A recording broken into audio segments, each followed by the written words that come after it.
அகில இந்திய மருத்துவ மாணவர் சேர்க்கை இதர பிற்படுத்தப்பட்டோருக்கான ஒதுக்கீட்டில் கடந்த 4 ஆண்டுகளில் 20,088 இடங்கள் உறுதி செய்யப்பட்டிருப்பதாக முதலமைச்சர் மு.க.ஸ்டாலின் பெருமிதம் தெரிவித்துள்ளார்.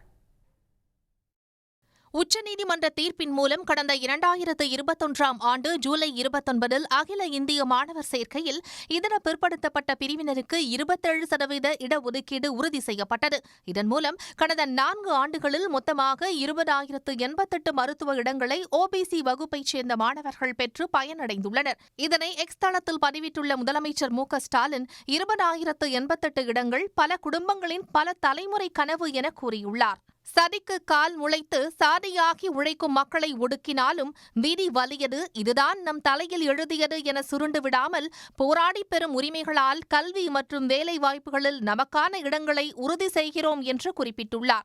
சமூக நீதிக்கான இந்த அரசியலையும் போராட்டத்தையும் நாம் மீண்டும் மீண்டும் சொல்லிக்கொண்டே இருக்க வேண்டும் என்று அவர் கேட்டுக் கொண்டுள்ளார். நம் விரல்களைக் கொண்டே நம் கண்களை குத்தும் வித்தை அறிந்தவர்கள் செய்யும் சூழ்ச்சி அரசியலை முறியடிக்க இந்நாளின் வரலாற்று முக்கியத்துவத்தை உரக்கச் சொல்வோம் என்று முதலமைச்சர் மு.க.ஸ்டாலின் தெரிவித்துள்ளார். உடனுக்குடன் செய்திகளை தெரிந்து கொள்ள சன் நியூஸ் பெல் ஐகானை கிளிக் பண்ணுங்க.